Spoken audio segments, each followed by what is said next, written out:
Russia thought it had seen the worst when Ukraine's long-range drones started striking deep inside its borders. For months, those drones slipped past defenses and blew up oil refineries, cutting fuel supplies and leaving gas pumps empty. 40% of Russia's refining capacity went offline, causing shortages that the Kremlin scrambled to explain away. But as painful as that was, something far more dangerous has now arrived. Ukraine has fired a new weapon, and it is shaking Russia to its core. The missile is called the Flamingo, and it is faster, deadlier, and harder to stop than anything Ukraine has used before. Unlike drones, it can fly hundreds of miles under the radar, change direction in midair, and deliver a warhead weighing more than a ton. When the Flamingo flies, Russia burns, and so far Moscow has no answer. Hints about this missile first came from President Volodymyr Zelensky himself. At a press conference in early October, he teased reporters with a careful smile, suggesting that not all of Ukraine's long-range strikes were coming from drones. He didn't say more, and that silence spoke volumes. Ukraine has learned from past mistakes. Back in 2023, it announced its counter-offensive months in advance, giving Russia time to dig trenches, build minefields, and turn the battlefield into a trap. Ukraine isn't making that error again. This time, secrecy is part of the strategy. By refusing to confirm details, Kyiv keeps Russia guessing, ensuring every strike is a surprise. Still, evidence has been mounting. Reports suggest the Flamingo has already been used against oil refineries inside Russia. Satellite images of strikes in Crimea showed destruction far greater than what older Ukrainian weapons could achieve. Buildings were reduced to rubble, fires raged out of control, and the blast patterns matched the power of a missile carrying more than 1,100 kilograms of explosives. Analysts believe Ukraine carried out a triple launch of the Flamingo in late August, firing 3 missiles one after another. The damage was unmistakable. Russia stayed quiet, but the images spoke louder than words. The danger comes not just from the size of the warhead, though that alone is terrifying. A Flamingo blast can flatten houses within 100 feet and injure anyone unlucky enough to be caught hundreds of feet away. What makes it even more frightening is the range.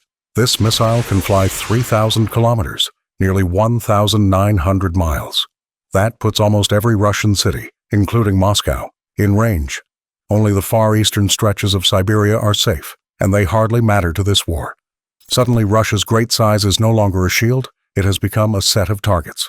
The way Ukraine built this weapon shows both resourcefulness and urgency. Instead of relying only on foreign aid, it created something of its own. Engineers repurposed old Soviet turbofan engines, blending them with modern carbon fiber bodies that can be produced in just 6 hours. The result is a weapon that combines the old with the new at a fraction of the cost of its Western equivalents.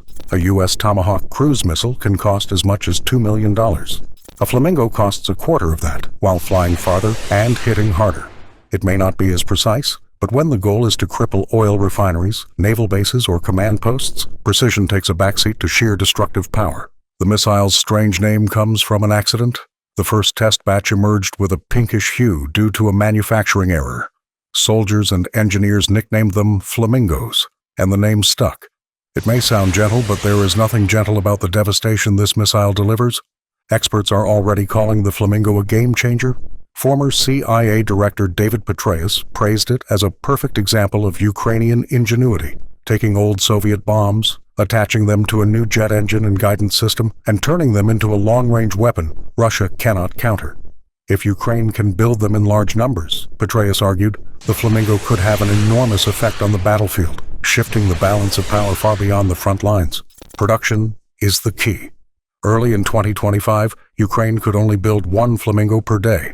By October, its manufacturer, Firepoint, was pushing towards 7 a day, more than 2,500 missiles per year. President Zelensky says Ukraine's defense industry could reach $35 billion in production by 2026 if Western partners continue investing. He has already announced new export platforms in Europe, the United States, and the Middle East to fund expansion. If those dollars keep flowing, thousands of Flamingos could roll off the assembly line each year, giving Ukraine a steady supply of the one weapon Russia fears most. The Kremlin knows the danger.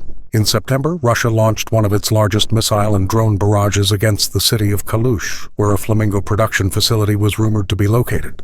Several buildings in an industrial park were set ablaze, but there was no clear evidence that production was halted. Ukraine kept quiet, and Russia did not boast about destroying the factory. That silence suggests the facility is still working, still producing missiles that Moscow cannot stop. The bigger picture makes Flamingo even more important. For years, Western militaries have faced the problem of expensive weapons that cannot be produced quickly enough. Analysts have warned that if the United States went to war with China, its supply of long-range missiles would be depleted within weeks. The Flamingo offers a solution, a powerful, affordable, easy-to-build cruise missile that delivers massive firepower without breaking the bank. In supporting Ukraine's production, Western nations are not just helping Kyiv, they are investing in a model of warfare they themselves may need in the future. For Russia, the nightmare is already here. It has struggled to defend its refineries and naval bases from cheap drones. Now it faces a weapon that flies farther, hits harder, and is designed to slip past its defenses. Each strike exposes the cracks in Moscow's war machine. Oil refineries burn, ships sink, fuel supplies shrink, and the Kremlin is left powerless to respond. The Flamingo is more than a missile. It is a symbol of how a smaller nation can outthink and outfight a larger enemy through creativity and determination. Born from scraps of Soviet technology and fused with modern engineering, it represents Ukraine's refusal to give up.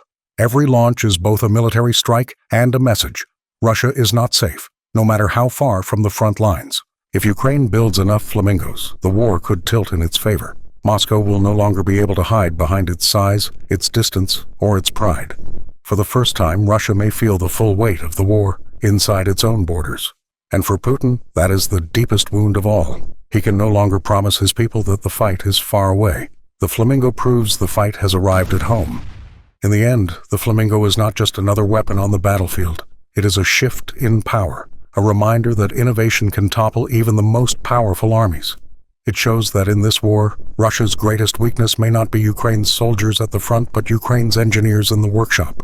Each missile that takes off carries with it not just explosives, but the possibility of a very different ending to this war. And as the world watches, one truth is clear. Ukraine's Flamingo is flying, and Russia cannot defend against it.